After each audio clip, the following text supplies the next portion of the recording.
Hello guys, আসসালামু আলাইকুম। It's me Kashfi. আমার নতুন একটা ব্লগে সবাইকে স্বাগতম। এই তো নাস্তা খেয়ে চলে গিয়েছিলাম রান্নাঘরে আপুর কাছে। আপু গিয়ে দেখি আদা ছিলতেছে। তারপরে ওইখান থেকে আবার ঘরে এসে পড়েছি।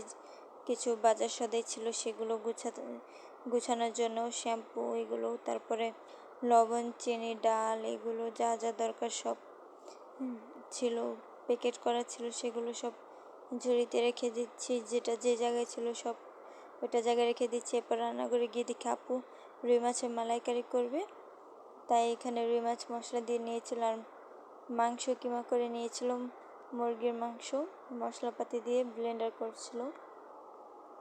এগুলোকে হ্যাঁ, মুরগির মাংসের কোপ্তা করবে, তাই এগুলো দেখেন গোল গোল করে এভাবে ভেজে নিচ্ছিল, গোল গোল করে। তারপর তেলে দিয়ে ভেজে নিয়েছে এগুলোকে, তারপর রান্না করবে। তারপর এখানে পুরো ঘরটা, যেহেতু শুক্রবার জুম্মার দিন, তাড়াতাড়ি করে পুরো ঘরটা গুছিয়ে নিয়েছি।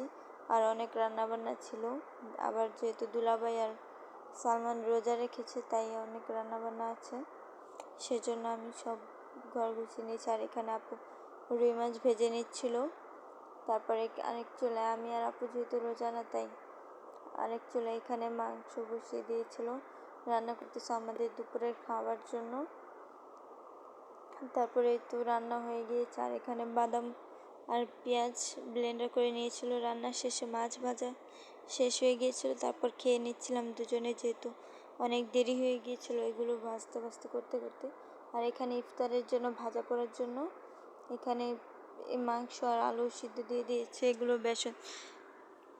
এগুলো মশলা দিয়ে মেখে তারপর বল বল করে বেসন দিয়ে ভেজে নিব।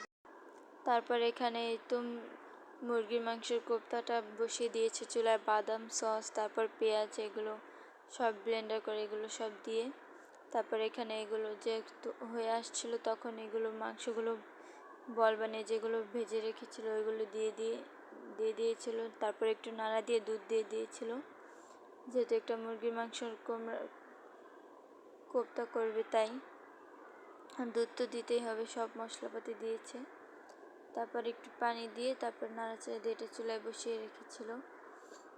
দেখতে পাচ্ছেন দেখতে কত সুন্দর হয়েছে। তারপর এখানে ওই সিদ্ধ আলু আর মাংসগুলো মশলা দিয়ে মেখে গোল গোল করে রেখে দিয়েছে, ওইগুলো বেসন দিয়ে ভাজবে। আর এখানে ডিম গুলিয়ে ডিমের বড়া বানিয়ে নিচ্ছিল, ডিমের চপ সরি। তারপরে এই তো দেখেন এগুলো ভাজা হয়ে গিয়েছিল, যেহেতু ইফতার টাইম। আর এখানে মুড়ি ভর্তার জন্য বুট ডাবলি এগুলো রান্না করেছে। আর কিছু ফল ছিল ঘরে, সেগুলো সব কেটে নিয়েছি ইফতারের জন্য। এই তো নামাজের পরে মুড়ি ভর্তা মাখিয়েছিল আপু, আর আমি মুড়ি খাচ্ছিলাম। তারপর রাত্রে এই তো রুই মাছের মালাইকারিটা রান্না করছে, দেখতে কত এই তো এখানে রুই মাছটা রান্না হয়ে গেছিলো। দেখতে কত লোভনীয় লাগছে, কত সুন্দরভাবে রান্না করছে আপু। আমার আপু অনেক কিছু রান্না করতে পারে। আর এখানে মুরগির সেই কোপ্তা রান্না করেছে। আর এখানে রাতের জন্য পোলাও রান্না করেছে, এগুলো রাত। তো আজকের ভিডিওটা এই পর্যন্ত ছিল।